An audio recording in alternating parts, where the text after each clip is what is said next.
Ghosts of Tottori, Chapter 2, Wasaka. My travels with Katashi took me far from home, and it was within the Tottori prefecture that his gifts were seemingly needed more than anywhere else. My skills grew quickly, and Katashi often remarked that it was fate that I had joined the ensemble, as the ceremonies were performed grew in complexity so that no individual could accomplish them alone. Our singer, May, was stricken by illness that winter and left our company only to be replaced by a young man named Haru. Haru learned the craft of the ceremony as quickly as I, and it was not long before the three of us moved in shared precision and dedication. Perhaps it had been a year after I had left Sendai, perhaps longer, when a call came from the village of Wasaka. It was a story like the one Katashi must have heard when he was requested by my village, a restless spirit that wailed in the streets at night and would not rest. A feeling of nostalgia came over me as the messenger spoke, and a feeling that I had learned much since that time. Our arrival was met with solemnity. The mountain's embrace was as chilling as it was isolating. The village hidden within the valley like a secret whispered through generations. An air of expectancy seemed to emanate from the soil itself, a silent plea for tranquility long disturbed. As we walked through the village, I took careful note of the signs that painted a picture of the unease. Doors were shut tight even in the light of day, and windows veiled with white Norn curtains that swayed gently, as though sighing with the secrets they guarded. Children's laughter, which should have woven through the streets like a bright thread, was absent, replaced by a hushed stillness that clung to the wooden facades of the homes. I paused before a small shrine nestled between two ancient pines, the torii gate guarding the entrance worn by time and reverence. Offerings were arranged with meticulous care, yet a single camellia was laid crushed on the ground, its vibrant red petals a stark contrast against the stone. It was as if the village itself held its breath, waiting for a resolution that hung just out of reach, suspended in the mist that hung like a shroud below the mountain tops. A young girl stepped forward and bowed, introducing herself as Himari, a niece to the woman whose spirit now haunted the village. The girl offered to guide us to her home, and Katashi nodded in assent. Drawing closer to Himari's home, I noted the charms affixed to the doorway, their paper bodies fluttering like captive birds.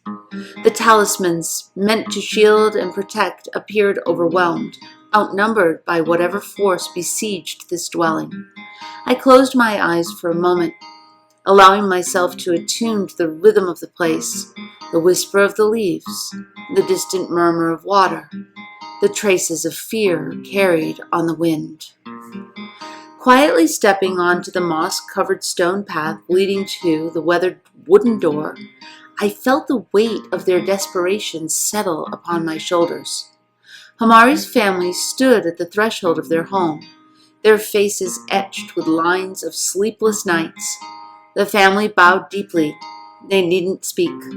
The very air quivered with the disquiet that tugged at the hem of my kimono. Our purpose here was clear. The ceremony must be performed. With each step forward, I readied myself, embracing the calm precision that would be necessary. The art of the ceremony was now etched into my being, each gesture and brushstroke an offering in this creation of harmony. Soon, we would begin the intricate tradition of ghost paneling, a ritual nearly as old as the spirits themselves. The air inside Himari's home bore the weight of 1,000 silent prayers, each one a plea for tranquility in the face of unrest. Next to the sunken genkan were shoes, neatly lined. I felt a palpable shift in energy, a stark departure from the serenity that the ceremony dictated. It was here, in the dimly lit hallway adorned with family crests and fading photographs, that Hamari's parents had resolved to summon our leader, Katashi. Katashi was revered throughout the region for his knowledge and understanding of the spiritual realms. His name, spoken with respect by those who sought his expertise, carried the weight of hope by many besieged by unforeseen forces. The decision to seek his aid was not made lightly. It marked an understanding from which there was no return, acknowledging the presence of spirits beyond the control of a family. The heart of the home, traditionally a place of communal warmth, now shivered under the spectral chill of the angry spirit's torment. As I moved through the rooms, each shadow seemed to whisper secrets of discord. It was a subtle phenomenon at first, the flicker of a candle flame, despite the stillness of air, or the inexplicable drop in temperature that would make the skin prickle with unease.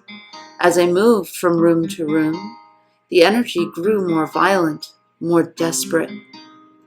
Hamari's family watched, their postures rigid. The happiness of their home, embossed with generations of memories, was now threatened by this malevolent presence. The spirits seemed determined to disrupt the peace that once belonged to this place, tearing at the fabric of the family's existence with an intensity that left no room for doubt. This type of haunting was not a mere story to be whispered at twilight. It was a reality that clawed at the edges of reason. The atmosphere became suddenly charged, a static haze of anticipation and dread that clung to my senses. It was in this moment that I knew the spirit recognized Katashi, and the depth of my training became most evident. While others might falter, I searched for a certain clarity in the unfolding chaos, a detachment that allowed me to see the path forward.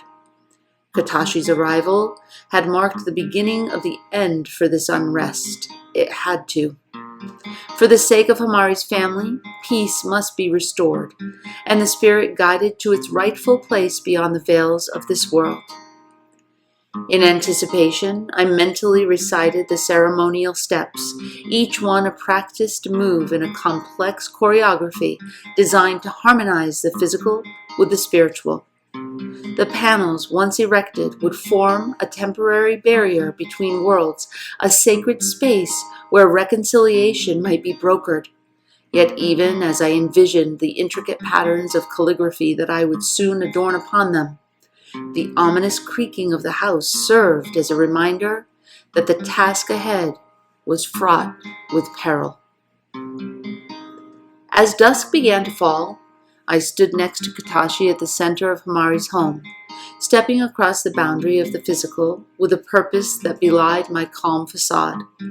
The air was thick with the scent of incense, an attempt to purify the space that seemed almost futile against the palpable malevolence that lingered like a stubborn fog.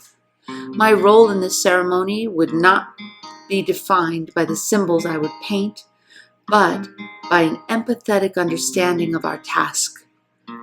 Katashi, resolve etched into every line of his weathered face, moved slowly through the room with a certainty. He carried the weight of mastery, his gestures deliberate as he assessed the space that would soon become our shrine. His hands gently traced the air with symbols, echoes of countless struggles with entities unseen by most.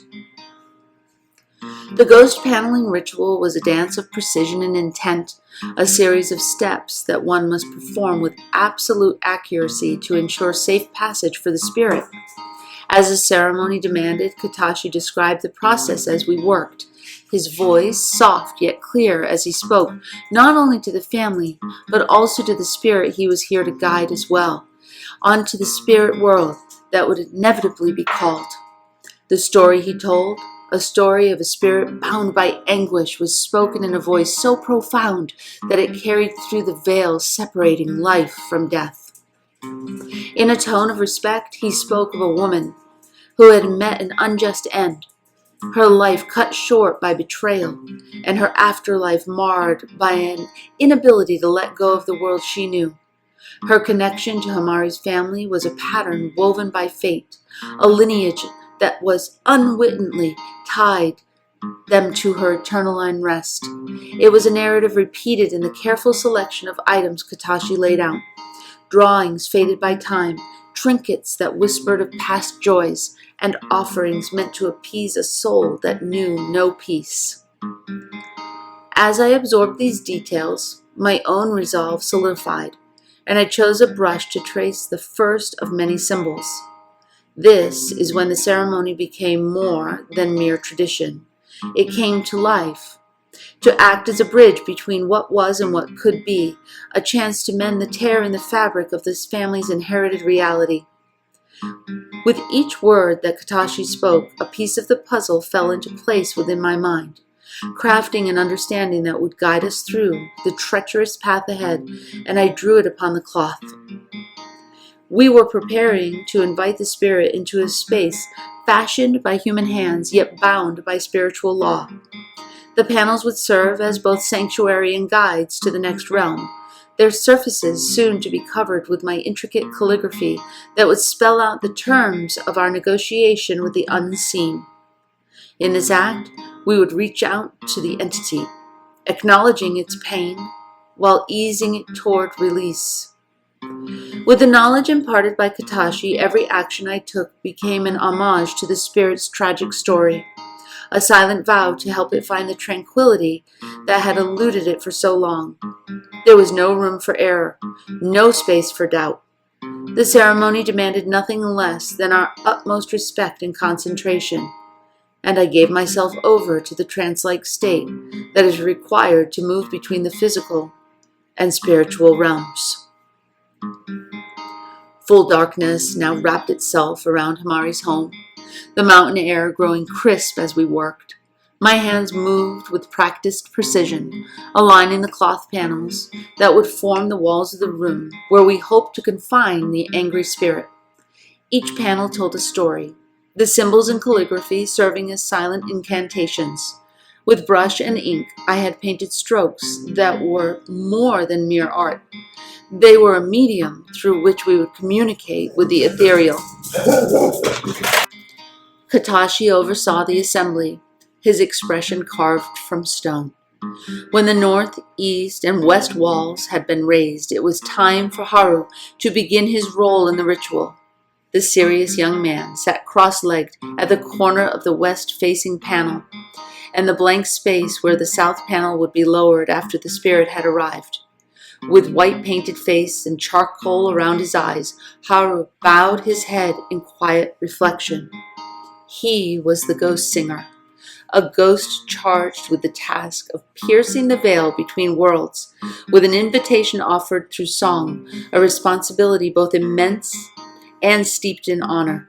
His voice started out soft and sweet as he began the melancholic tune, a haunting melody that filled the room and called to the wandering spirit. The construction of the paneled room was akin to building a shrine. Each partition was positioned with deliberate intent, telling the story of the spirit and describing the next steps it should take. The east wall told the story of the spirit's family and life. The symbols I had drawn were imbued with happiness, contentment, and of a loving family. The west wall told the story of the tragedy that had befallen the spirit, a deeply sorrowful tale that ended with an acknowledgement that assured the spirit that the injustice had been recognized. The north wall told the story of the spirit's ancestors that beckoned to the spirit, welcoming her to join them. I decorated the cloth with symbols of direction, leading into the light. The south panel had been secured so that it could be lowered after the spirit arrived. This panel spoke of warnings to the spirit, urging it to not retreat and not to remain here, but to move forward toward her ancestors. As I moved to the place I would occupy, Haru glanced at me, our eyes meeting in silent camaraderie. His presence was comforting, a reminder of the success of past ceremonies. There had been a rhythm to my preparations, a cadence found in the shuffling of feet, the whispering swish of brushes on cloth, and the soft rustle of fabric being stretched and secured. Time seemed to fold in on itself, the outside world fading away, until there was only the task at hand, the meticulous creation of a space that was at once a haven and a doorway. By the time my preparation was complete, a bond had formed between the three of us, unspoken yet palpable. Harrow's song grew in volume, the stories etched into the shallow lines of his youthful face. Anticipation hung in the air with the scent of incense. The success of the ceremony hinged upon the unity of our intentions, and in this unity we found strength.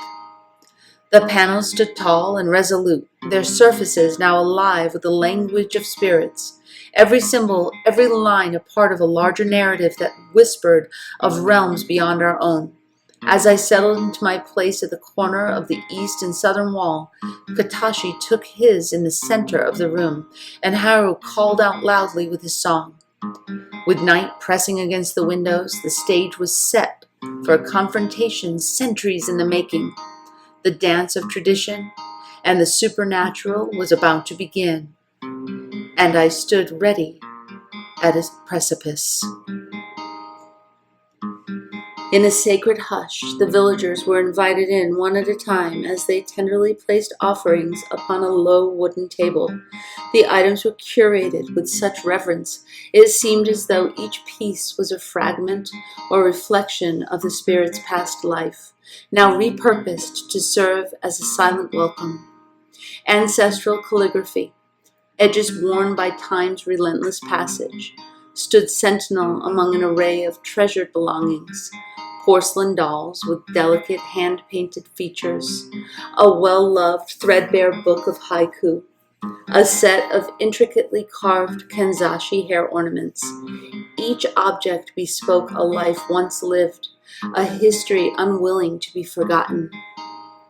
I watched as a woman arranged a spread of favorite delicacies with meticulous care. Flawlessly shaped mochi glistened under the soft lighting, their smooth surfaces juxtaposed against the rustic allure of homemade umeboshi, the dried plums, tartness of a whisper of summer past. These culinary heirlooms, lovingly prepared, were more than mere food. They were a tangible reminiscence designed to comfort a soul that hungered for the warmth of its earthly existence.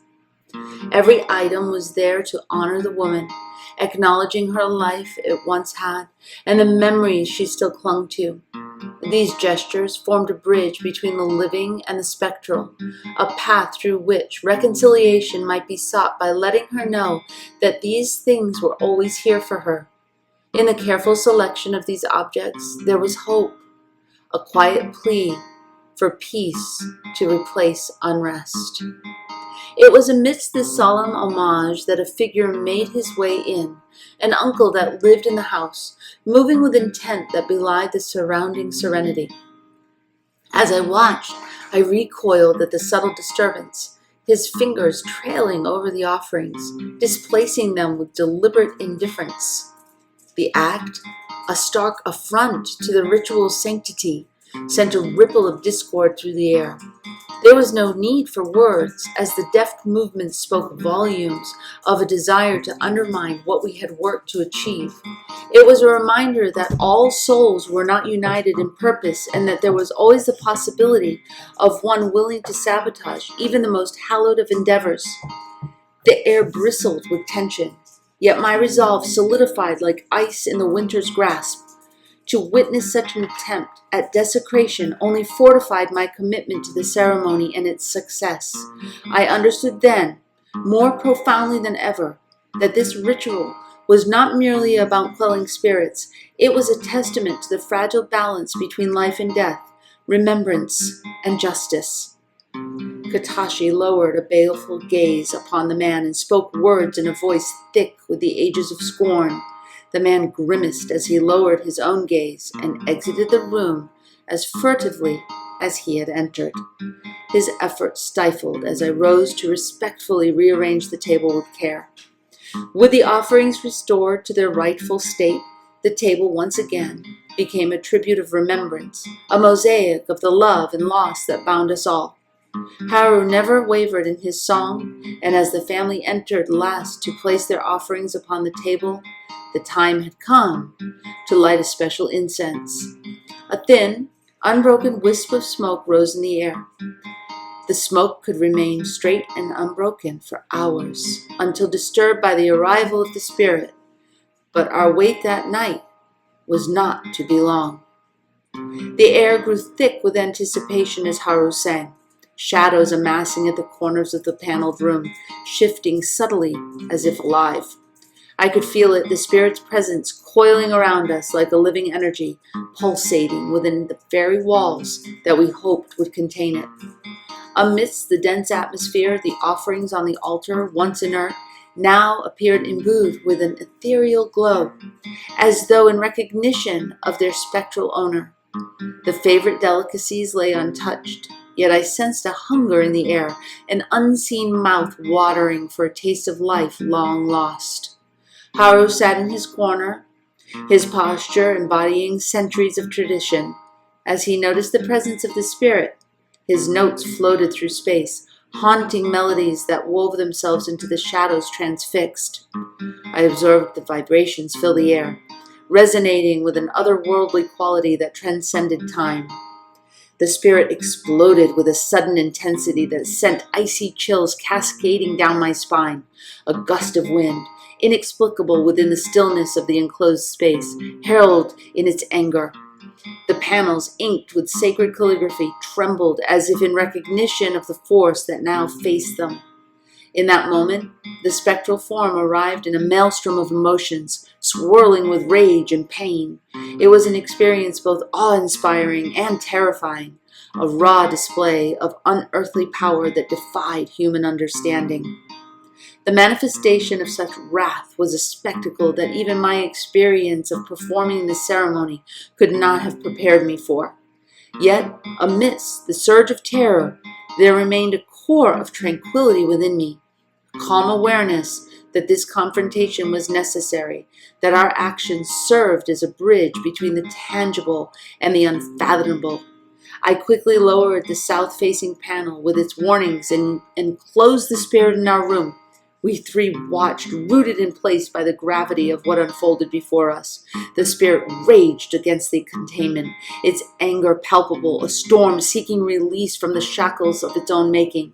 Haru's chant grew stronger, more insistent, as if each word were a stone cast into the churning sea of the spirit's fury. The line between the physical and the spiritual realms blurred as our intricate dance with the intangible threatened to swallow us. Standing firm in the face of this anger that sought to undo us, Katashi raised his voice and shouted the spirit's name. The room suddenly stilled, and Katashi continued, speaking of our unity of purpose and the collective resolve of the family and the village to offer peace and restore harmony. He described the tragedy that had befallen the spirit and offered his regret and apology. He named the woman's ancestors one by one and spoke softly to let her know that they were waiting for her. In the dim glow of candlelight, Haru's song took on a somber and sweet tone, floating through the air like silk, each note a recognition of the difficulty of the living and the promise of the comfort beyond. He sang of a time when another spirit had been wronged, their trust shattered by betrayal. With every verse, this new story unfolded, painting a picture of sorrow that had festered into wrath and an existence of never-ending pain and loneliness until the spirit was finally shown the way to meet again with its loved ones. There was an art to this melancholy, a structure within the lamentation that served as a key to understanding the spirit's plight. It became clear that the entity haunting the home did not simply seek to cause harm. It yearned for acknowledgement of its pain, an honor it had long been denied. As this story ended, Katashi called out again, but this time he spoke the names of the woman's ancestors, summoning them to comfort the woman's spirit and lead her to the next life. I was taken by Katashi's words, but the space around us pulsed with wrathful energy. The ceremony was not working, and symbols I had drawn, chosen for their ability to soothe and contain, now appeared almost insufficient. The air grew thick, charged with a tension that suggested the barriers between worlds were thinning, straining under the weight of unbridled emotion. Haru's melody intensified, his voice striving to pierce through the veil of anger, to reach whatever vestige of peace might still reside within the spirit. But there was resistance, a pushback that vibrated through the floorboards and rattled the walls. Katashi stood fast, yet even he seemed uncertain as the spirit's rage escalated, challenging his control over the ceremony. The room shook, objects quivering on their shelves, threatening to crash down in defiance of our efforts. It was a critical moment, one where the balance could tip towards chaos, endangering everything we had worked to achieve. Within me, instinct honed by years of discipline followed the thread of this rage, this ethereal conflict between the living and dead, and in my mind, an image coalesced of a man who had earlier disrupted the table of offerings. I lowered my head and spoke the man's name. Within the tempest raging inside the confines of woven cloth and painted words, the spirits thrashed in recognition. Grief made manifest, lashing out against the confinement we had built.